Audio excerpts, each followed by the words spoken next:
I just did all that and there was no audio. I am so angry. My guy.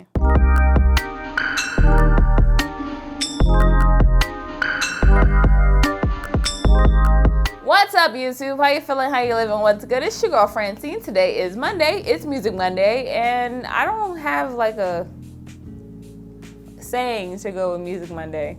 I have like a saying for Friday, Saturday, and Sunday. I don't have a saying for Monday, so I'm gonna get on thinking about that. If you could think about one, let me know. So today I kept saying last week that I was going to do an original song, and that didn't happen. And I'm gonna give you a little story time about why that didn't happen.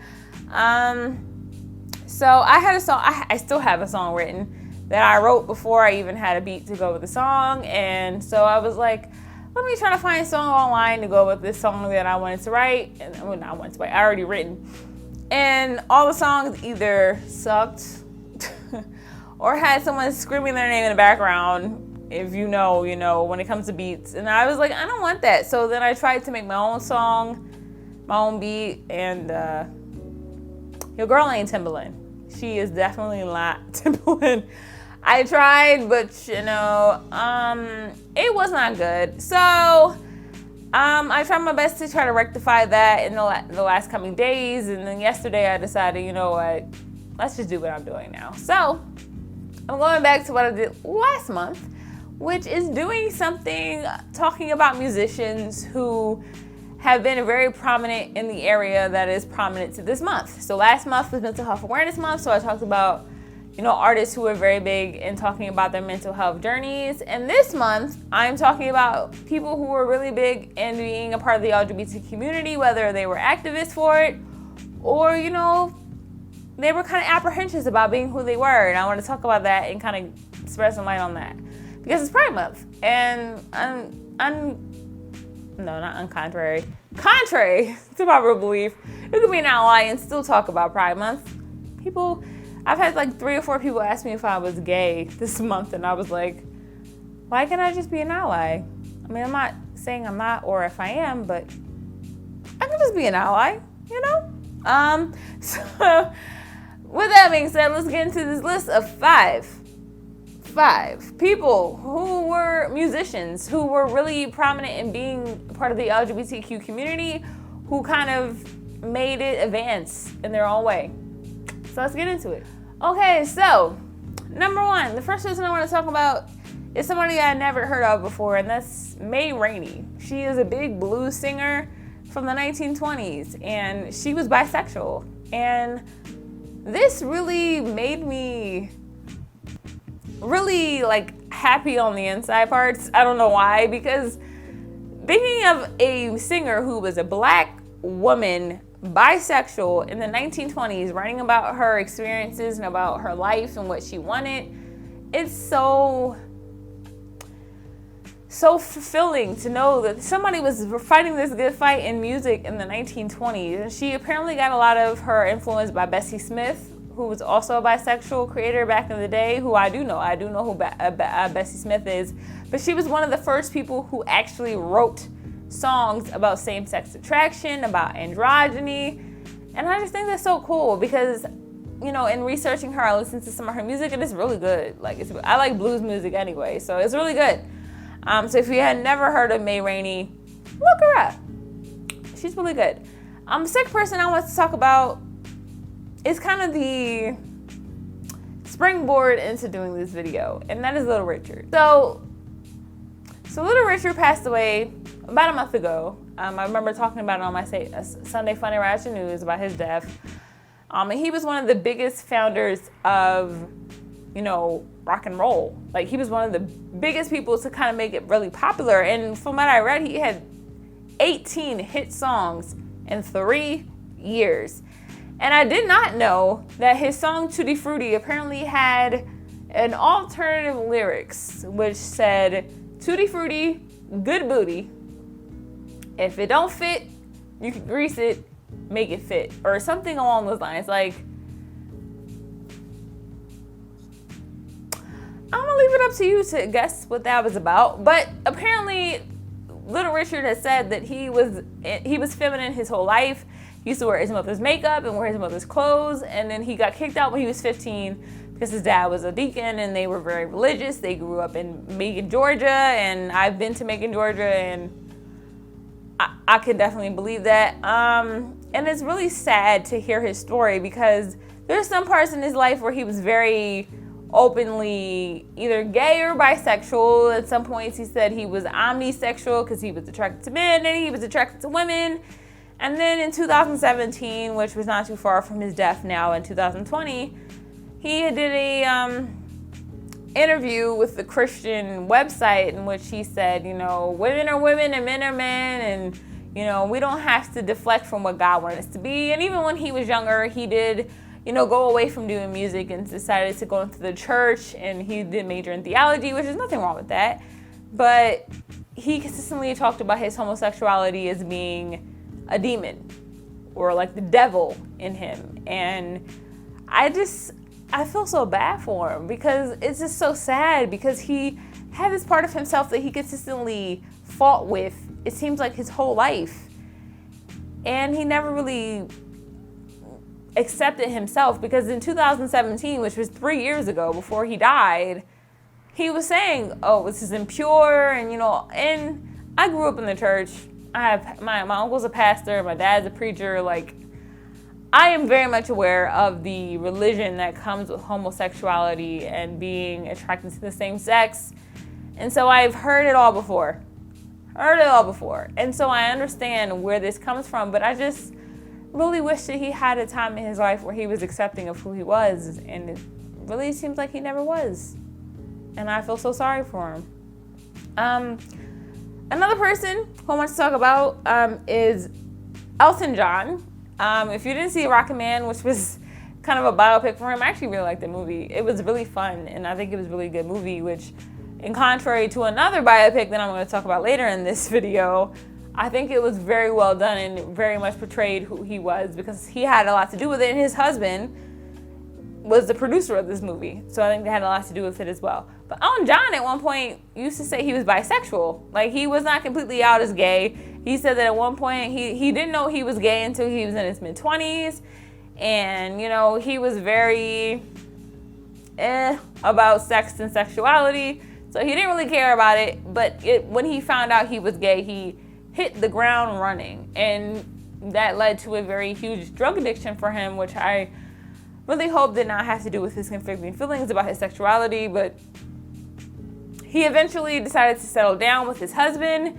He's been with his husband for decades. He was one of the first people in the UK to get married when same-sex marriage was legalized in 2014. And, he was very happy and vocal about his sexuality, and that's one of the ones that I want to talk about, as well as Josephine Baker. If you do not know who Josephine Baker is, do you even know music and acting? Like, Josephine Baker is a very prominent person in music history, and apparently she was bisexual. She had 4 husbands, but she also was in a relationship with another blues singer who was a female, and she adopted a bunch of kids as she got older, and I think she adopted like 12 kids, if I'm not mistaken, from what my research said. And she was a bisexual woman, and she was very happy in herself. She didn't deny it. She was just herself. And I love to see that. And so the last person I wanted to talk about, for the 5th person, I wasn't really counting, but the 5th person, is Freddie Mercury, who's one of my favorite people of all time. I love Queen. I love Queen's music. I love his voice. I love his performance. I love his dynamic. I love everything about Freddie Mercury. He was an amazing musician. If you love music, if you love performing, you need to love Freddie Mercury. If you don't know who Freddie Mercury is, look him up, okay? Freddie Mercury apparently at one point was in relationships with women. And a lot of people believe that was because back in the day when he was younger, like I said, being gay was a mental illness. Being gay was a punishable offense by the law in some places. And he did have relationships with women, but he also had relationships with men that were very open. Thankfully, he accepted himself. Apparently, his family was not very accepting of who he was, and so that led to some risk with him and his family. And, you know, from what I researched, he didn't really have a great relationship with his family, which is sad to hear. And one thing I did learn was that he is the one who came up with the name of Queen for the name of his band. If you don't, how do you not know who Queen is? How? But Queen apparently came from the derogatory name of what gay people were called back in the day, which is Queens, which is still kind of a thing, but I think they've kind of accepted it and kind of took it as their own, as other, you know, derogatory names from other minorities.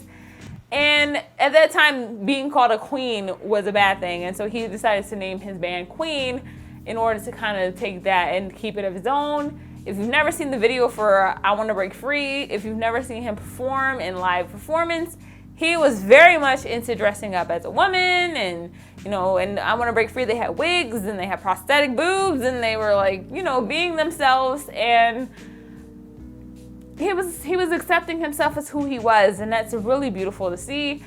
And you know, Freddie Mercury, without even taking into consideration his sexuality, was just an amazing person, and he was an amazing singer. He was an amazing singer and performer, but also he was very prominent in his understanding of his sexuality, even though he was kind of private about his sexuality. He never really talked about it in media. And so eventually, unfortunately, when he was 45, he died of AIDS. And, you know, in my opinion, he's like kind of the legend in being a part of the LGBTQ community and being himself, even though he wasn't really vocal about his sexuality. I think that him being himself was definitely allowing people to be themselves as well. And I can go on for a whole list. I mean, we have like David Bowie, we have like, there's plenty of people in history who kind of changed the landscape of what it meant to be a man and be straight and, like, you know, have these kind of tropes about themselves and being a part of the LGBTQ community. And I think talking about this, looks like I talked about it last month with the Mental Health Awareness Month, I think it's really important because talking about this and being vocal about this is important. And a lot of these people in this list weren't able to be themselves, and it's really sad. Like, when I read it, like, especially Little Richard, when I read about Little Richard and him talking about, like, how he felt like he had demons and how he felt like it was the devil causing him to be this way, I just felt so sorry for him. I really did, because he was raised in a time, and even still now, for some people, this is their life, where, you know, they're not allowed to be themselves. They're not allowed to talk about their sexuality. They're made to think that this is a bad thing and that there should be hiding it from the world, and that, you know, men are men and women are women and you should be. And it's like, it's really obvious that this is something he wanted to be. And he had all these hits. He was a great musician, but in his head, he thought, this is what's causing me to have these impure thoughts. And it's sad. And just even with Freddie Mercury, with the fact that he never really came out, he never really had a good relationship with his family, and he was just such a creative person, and he was never able to be who he was. It's so sad. I mean, of course, you know, if you watch Queen, he was very out there about who he was, but I mean, like, he was never able to be himself in the spaces that he wanted to be himself. And like I said, he never was good with his family, and for a lot of his younger life, he kind of denied who he was. And I just want to talk about this because, and I'm not equating homosexuality or anything around the LGBTQ community as being a mental illness, but like mental illness, I think there's a stigma that is behind this that I think should be changed. And I think looking at these people's stories can change it for certain people, because, you know, you look at Little Richard and you're like, wow, that's so sad. But you can say, we're in a better time. We gotta go forward. We gotta excel past this. You see someone like Freddie Mercury, who was himself and who was very, you know, being himself creatively, who also never came out, and saying to yourself, yeah, that was great for him to do that then, but now we have this right to be ourselves. And I can look at plenty of creators now who are very openly themselves in the LGBTQ community. Like, you know, you got Lady Gaga, you got Janelle Monáe, you got Frank Ocean, you got Tyler the Creator. You have plenty of people who are very much openly gay or part of the LGBTQ community in some way, shape, or form. And it's very easy for them to be themselves. Now, easy, I may have spoken too fondly. It's not very easy. Even now, it's not easy. But to see these people and see their struggles and look at it back then, I think that maybe it can help somebody now say, you know what? We don't need to have this anymore. We don't need to have these feelings about this anymore. So, I'm sorry I didn't sing today. I really wish I did. Like I said, July, I will be singing my own personal music. Not tomorrow. Next week, I will be singing a song by a person of the LGBTQ. I can never say that right. LGBTQ community. Next week and the following week, because there's 5 Mondays in this month. God. So I will be doing that, and then next month, I will be singing my own personal songs, so I can take the time to write them out, get a beat that actually sounds good with it and isn't poorly done by me, so you don't have to be subjected to that, because no one wants to be subjected to that. With that being said, I will see y'all on Friday on this channel, and if you don't follow me on Instagram, do it so you can see me on Wednesday. I do spoken word Wednesday, so look for that. And with that being said, I'll see you then. Oh, also like this video. If you like this video, share this video if you want somebody to see me ramble on. And again, with that being said, I'll see you then. Bye.